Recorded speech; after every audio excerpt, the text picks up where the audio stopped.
낭만적인 것입니다. 사랑을 알면 거룩은 닮아가게 되는 것이죠. 그렇습니다. 거룩한 사람은 하나님의 신부이고 연인입니다. 연인이라서 닮습니다. 그래서 말하는 게 닮아가고, 생각하는 게 닮아가고, 느끼는 게 닮아가고, 행동하는 게 닮아가고, 사랑하는 것도 닮아가고, 용서하는 것도 닮아가는 것입니다.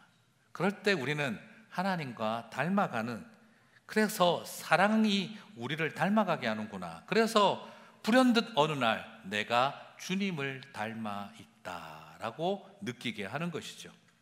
여러분, 닮으려고 노력하지 마시고 나의 일상 속에서 예수로 가득 차시기를 주님의 이름으로 축복합니다. 그래서 닮은 꼴이 되면은요, 또 신기한 게 뭔지 아세요? 거룩이 충만해지면 그 다음 하게 되는 일이 선교하게 됩니다. 참 희한하죠? 거룩은 교회에서 예배 드릴 때 보이는 모습이고, 선교는 밖에 나가서 뛰어다닐 때 일하는 모습처럼 보이는데요, 거룩한 사람이 선교하는 것이고, 선교하는 그 사람들은 그곳에서 또 거룩을 만들어 갑니다. 그런데 안타까운 것은 오늘날 많은 분들이 거룩하지 않은데 선교를 해요. 거룩하지 않은 선교 싸웁니다. 거룩을 모르는 채 선교하면, 하나님을 닮지 않은 채 사역을 흉내내면 문제가 생깁니다. 동시에 거룩은 추구하는데 선교하지 않는다, 그것도 가짜입니다. 그 거룩은 가짜입니다. 하나님을 닮아간다고 하면서 선교하지 않는다, 그건 가짜 거룩이었던 것입니다. 그래서 참된 거룩을 경험했는데 선교하지 않는다? 그러면 그 거룩은 가짜였을 가능성이 높고, 열심히 선교하는데 거룩하지 않다? 그 선교가 가짜라는 것입니다. 하나님의 마음을 알고 닮아가는 그 거룩한 삶은 바로 선교적일 수밖에 없죠. 아버지, 당신의 마음이 있는 곳에 나의 마음이 있기를 원합니다.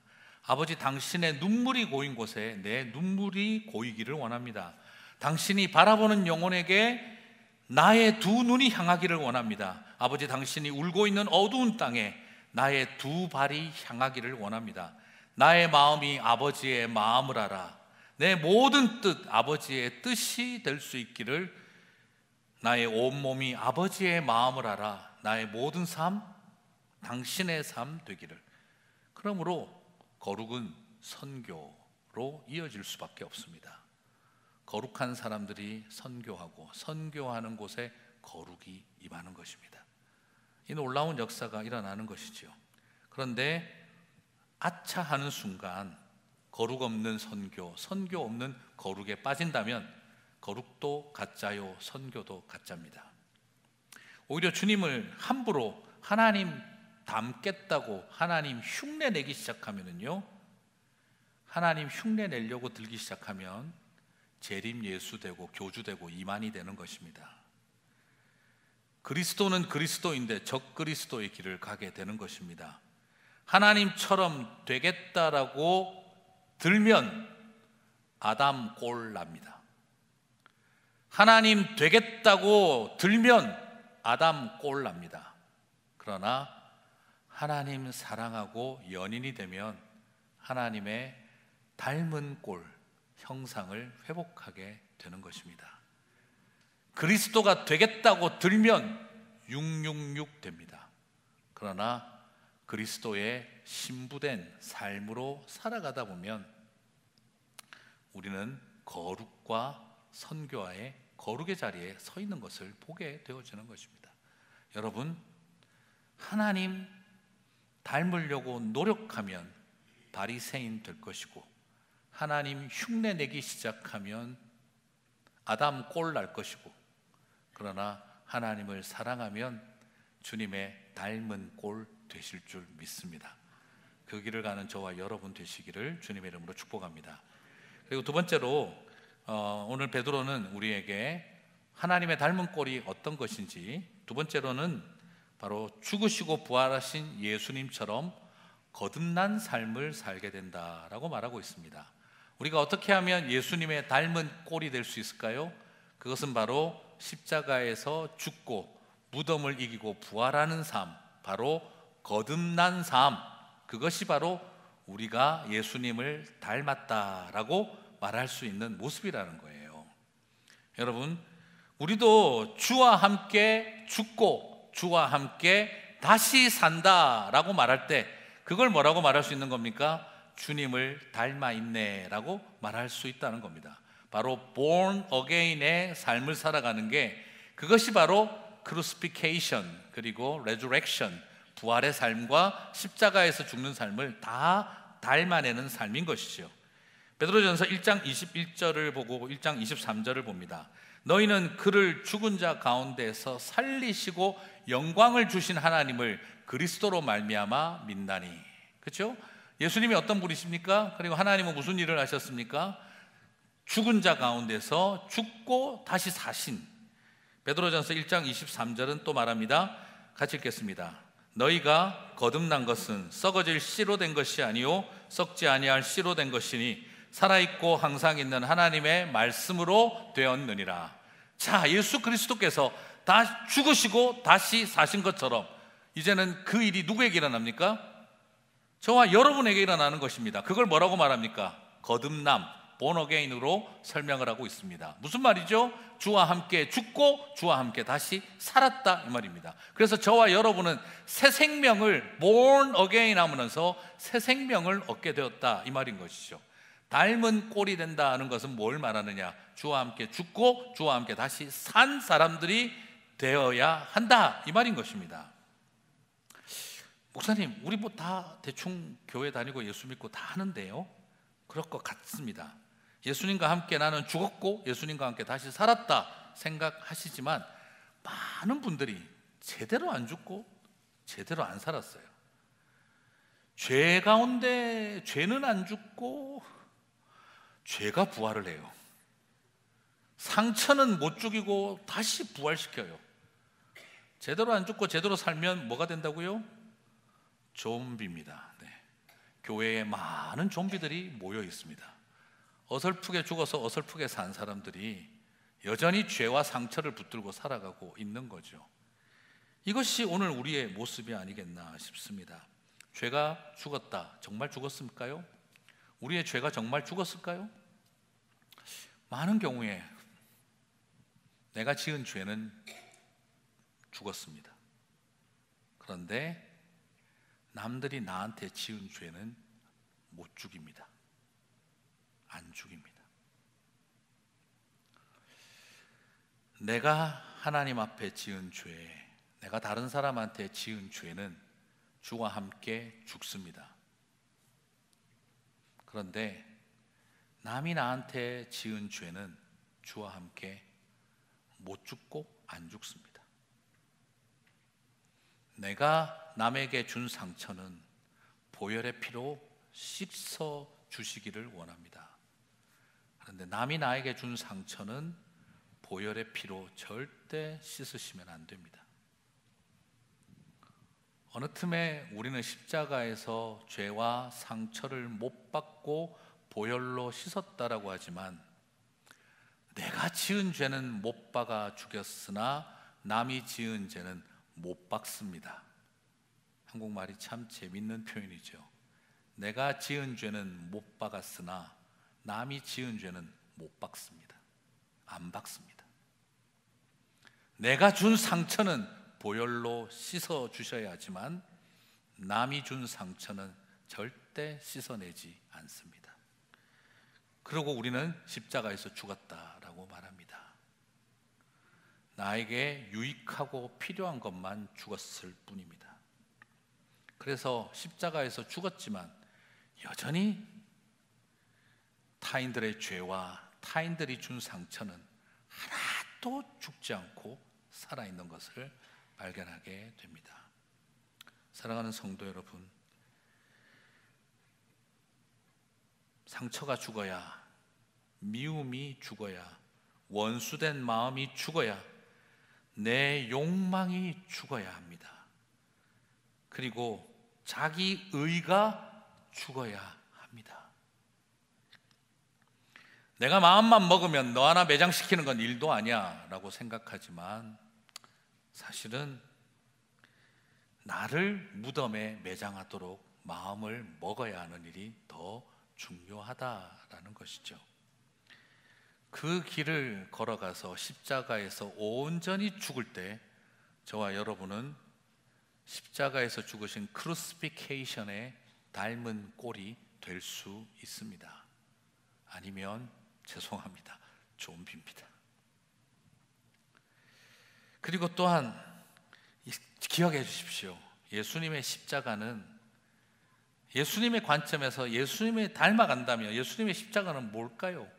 내 죄를 못 박은 곳입니까? 예수님이 뭐 십자가에서 못 박아 죽일 죄가 있었습니까? 아닙니다. 예수님이 십자가에서 못 박아 죽인 것은요, 남들의 죄였습니다. 아버지, 저들을 용서하소서. 저들이 하는 일을 알지 못하나이다. 십자가는 어떤 곳이죠? 남들의 죄를 담당한 곳이었습니다. 그것이 십자가였습니다. 오늘 우리에게는 내 죄를 담당해달라고 하고 있지만, 그러면서 남들의 죄를 결코 못 박지 않는 우리들의 모습을 바라볼 때 나는 주님의 십자가를 아는 듯 하나 모르고 있었음을 고백하게 되는 것이죠. 그리고 죽는 것만으로 만족 다 끝이 나지 않습니다. 주님과 함께 살아야 합니다.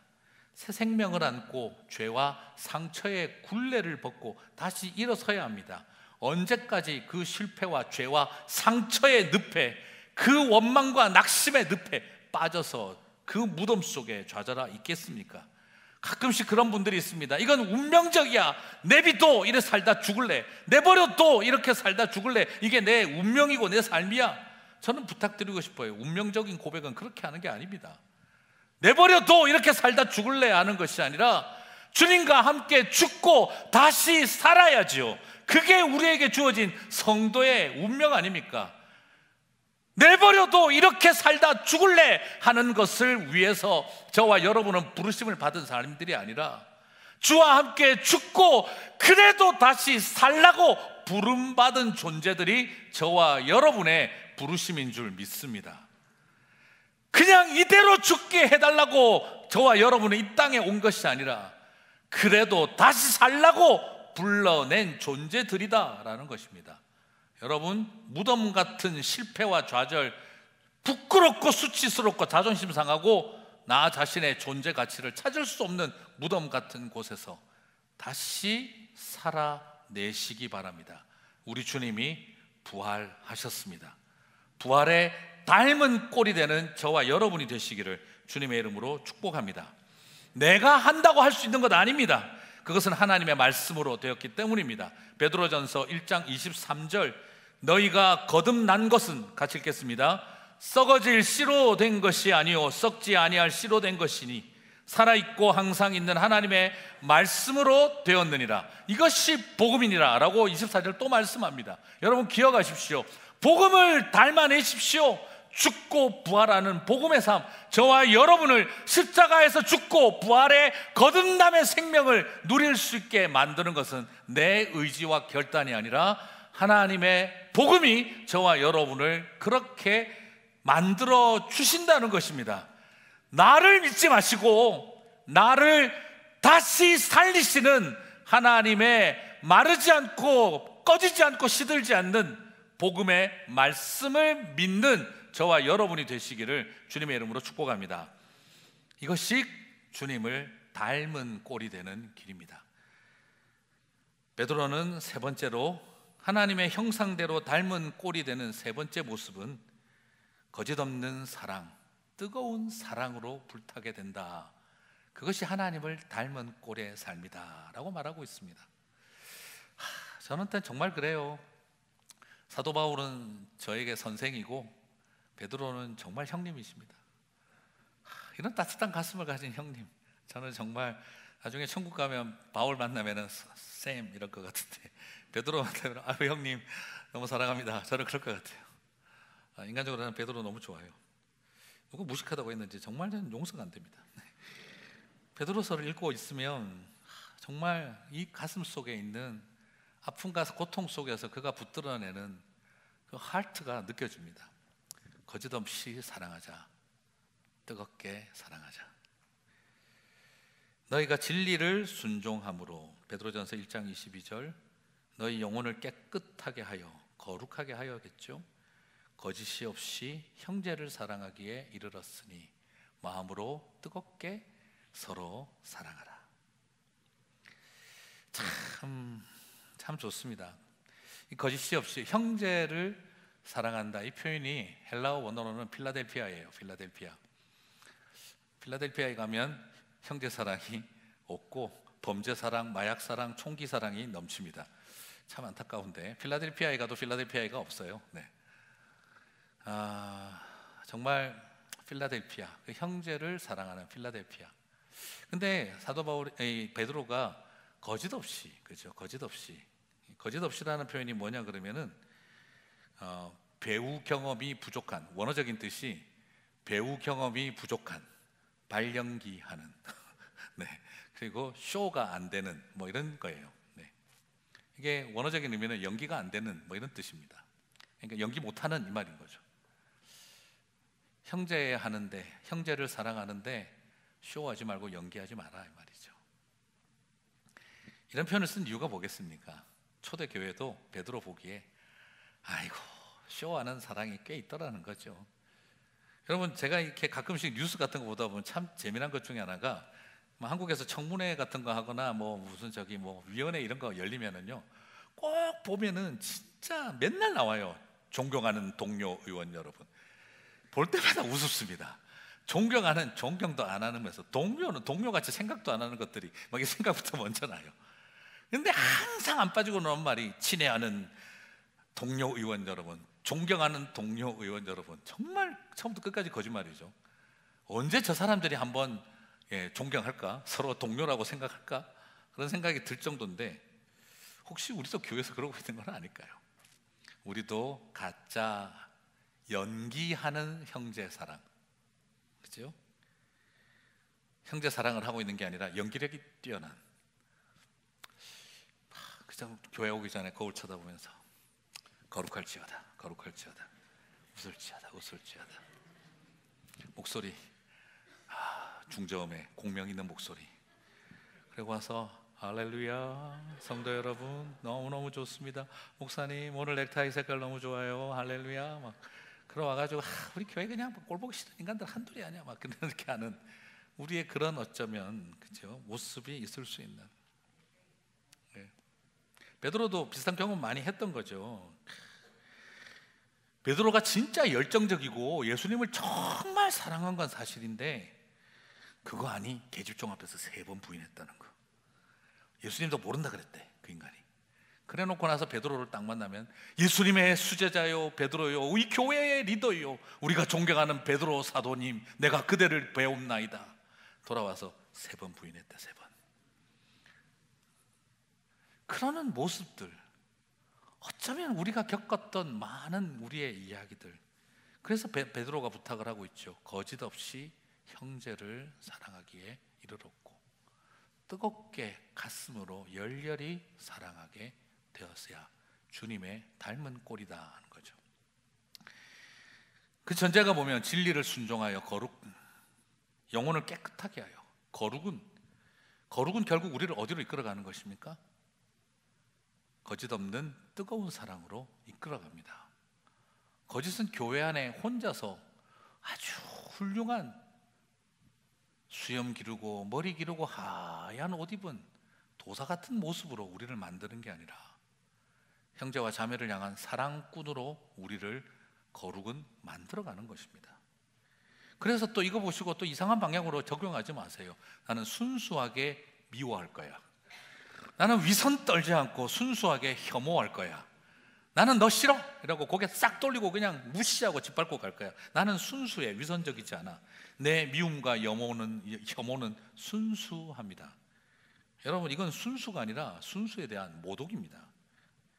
거짓 없이 형제를 사랑하기에 이르러야 합니다. 연기하지 않는 진정성 있는 사랑, 그리고 마음의 중심에서 끓어오르는 사랑, 그것이 주님의 닮은 꼴의 여정인 것이죠. 사랑하는 성도 여러분, 우리 그렇게 거짓 없는 사랑, 뜨거운 사랑으로 예수님을 닮아가게 되시기를 주님의 이름으로 축복합니다. 정유희님이 함부로 애틋하게라고 하는 그 책에서 이런 말을 합니다. 나는 네가 비싸도 좋으니 거짓이 아니기를 바란다. 나는 네가 싸구려라도 좋으니 가짜가 아니기를 바란다. 만약 값비싼 거짓이거나 휘황찬란한 가짜라면 나는 네가 나를 끝까지 속이기를 바란다. 끝까지 속여달라고 하는 말은 아니겠죠. 명품 가짜 싸줬으면 끝까지 속여라, 이런 걸 말하는 게 아니겠죠.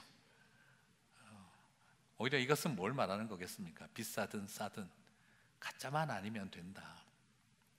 1캐러트짜리 다이아몬드 반지도 기억 속에 오래 남아있지 못할 수도 있지만, 그러나 클로바 이파리에서 피어오른 꽃잎, 그 꽃을 따서 묶어준 잠시 있다 떨어져 나간 꽃반지도 평생을 가슴속에 남게 할 수 있습니다.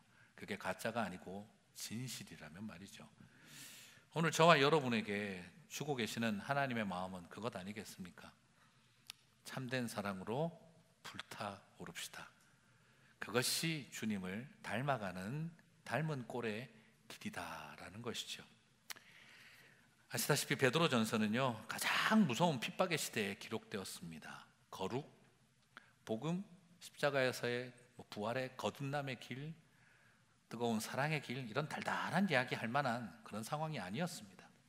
핍박의 시대에 불구하고 내 한 몸 건사하기도 쉽지 않은 때였습니다. 그런데 베드로는 오늘 저와 여러분에게 말하고 있는 거예요. 여러분, 많이 힘들죠? 알아요. 나도 너무 힘들어요. 그래도 우리 이렇게 살았으면 좋겠습니다. 거룩합시다. 참 희한하지 않습니까? 저는 거룩이라는 표현 때문에 눈물 날 거라고는 상상을 해본 적이 없어요. 거룩하다 때문에 울 거라고는 생각해 본 적이 없어요. 그런데 우리 베드로 형님의 말은 제가 눈물이 났어요. 병주야, 많이 힘든 세상이더라. 너무너무 괴롭더라. 네로의 광기는 로마의 불구덩이를 만들고 사람들의 미움은 사자를 굶겨서 우리를 죽이려고 하는 자리까지 나가더라. 그래도 우리 거룩하자. 저들이 아무리 더럽고 지저분하게 우리를 구렁텅이에 쳐넣고 재투성이 만들고 뻘밭에 처박는다 하더라도 우리 거룩하자. 네로가 우리를 죽이려고 들어도 네로 손에 죽었다 말하지 말자. 주와 함께 죽고 주와 함께 다시 산다고 하자. 살려고 예수님 부정하고 살려고 발버둥 치려고 하지 말자. 그냥 주와 함께 다시 살자. 세상이 우리를 모질고 독하게 만들고 미움과 원망과 분노로 가득 차게 만든다 하더라도 우리 사랑하자. 뜨겁게 사랑하자. 저는 우리 베드로 형님 참 그래서 좋습니다. 나중에 가서 그러고 싶어요. 거룩이 종교적인 것이 아니라 그렇게 눈물 나는 것인 줄 알았습니다. 거듭남이 사형리에 나오는 종이 쪼가리 하나 외우면 되는 것이 아니라 그 거듭남이 그렇게 눈물 나는 것인 줄 알았습니다. 사랑이 그저 내 몸에 엔돌핀 돌고 그냥 그렇게 호르몬 작용만 잘 되면 되는 일이 아니라 그렇게 사랑이 눈물 나도록 아름다운 것인 줄 알았습니다. 그 말 참 해드리고 싶습니다. 심승현님은 파페 포포 투게더에서 이렇게 말합니다. 누군가 나 몰래 가슴 아파하고 있다면 가만히 손을 잡아주세요. 많이 아파하고 부족했던 내가 이렇게 잘 자랄 수 있었던 건 차가운 내 손을 누군가 따뜻하게 잡아주었기 때문입니다. 이제는 우리가 차가운 손을 가진 누군가를 위해 따뜻한 손이 되어줘야 하지 않을까요? 그 사람이 어떤 사람인지 너무 중요하게 생각하지 마세요. 종교가 뭔지, 인종이 뭔지, 이념과 신념이 뭔지, 어느 정당을 지지하는지 그런 거 따지지 마세요. 내 편이라 생각하고 손잡아줬으면 그건 인맥 관리지 차가운 손을 따뜻한 온기로 데워준 사랑의 이야기가 아닙니다. 이 땅을 살아가며 내 편 만드는 인맥 관리 하지 말고요. 성도는 이 땅에 내 편 많이 만들려고 온 사람들이 아니라 차가운 손을 가진 사람들 따뜻하게 잡아주는 남편 되어라고 온 사람들입니다. 하나님의 사람들이 왜 내 편 만들려고 자꾸 애를 씁니까? 남의 편이 되어주려고 살아가는 게 닮은 꼴의 삶입니다. 예수님을 닮아가는 사람들은 내 편 만들어가는 탁월한 사람들이 아니라, 인맥 관리 잘하는 사람들이 아니라 타인의 편이 되어주는 사람들로 살아가는 삶입니다. 사랑하는 성도 여러분, 우리 교회에 그렇게 차가운 손을 잡아주며 손이 따뜻한 것이 아니라 가슴에 온기가, 영혼이 온기를 느끼게 만드는 그런 남의 편 되어주는 하나님 닮은 사람들 많았으면 좋겠습니다. 이번에 투표를 하면서 그렇게 세워져 가고는, 그리고 우리 온 성도들이 함께 따뜻하게 내 편이 아닌 너의 편이 되어주겠다 하며 살아가는 성도들이 많아질 때 이 교회가 따뜻하고 행복하지 않을까 싶습니다.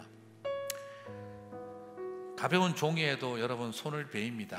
오늘 설교 준비하면서 자꾸 생각이 났습니다. 그냥 살짝 스친 것 같은데, 진짜 아프네. 칼처럼 베이고 쓰라리고 가만히 놔뒀더니 곰기도 하더라고요. 그걸 보면서 생각했습니다. 종이처럼 가볍다고 쉽게 생각하고 했던 말, 종이처럼 가벼우니까 쉽게 생각하고 썼던 글이 누군가에겐 칼처럼 되지 않았을까? 그래서 오늘 설교를 준비하면서 저 자신에게 부끄럽고 또 회개하는 마음을 가지지 않을 수가 없었습니다. 칼과 창으로 사흘 굶은 사자의 이빨과 발톱이 으르렁거리는 콜로세움 경기장 앞에서 칼로, 종이로 베인 칼자국 때문에 가슴 아파하는 일은 참 어리석은 모습처럼 보일는지 모릅니다. 하지만 이런 마음을 안고 살아가는 게 예수님을 닮아가는 닮은 꼴의 인생 아닐까 싶습니다. 사랑하는 성도 여러분, 베드로의 마음을 마지막으로 읽고 마치겠습니다. 사랑하는 성도님, 너무 힘든 세상이죠. 하지만 아무리 세상이 그대들을 짓밟고 인간의 존엄과 성도의 아름다움을 파괴하려 한다 해도 우리 주님이 거룩하신 것처럼 우리 거룩하게 살아요. 세상이 우리를 모질고 독하게 살도록 만들어도 주님 닮아가며 거룩하게 살아요. 네로의 광기가 우리를 죽이려 하지만 우리는 주와 함께 죽고 주와 함께 다시 살아요. 그들을 미워하고 원망하며 한을 품고 싶지만 거짓없이 사랑합시다. 가면 쓰지 말고 연기하지 않고 사랑해요. 오히려 뜨겁게 사랑하며 삽시다. 이렇게 거룩 때문에 눈물 짓고 십자가 때문에 다시 눈물 짓고 사랑 때문에 눈물 짓는 저와 여러분 되시기를 주님의 이름으로 축복합니다.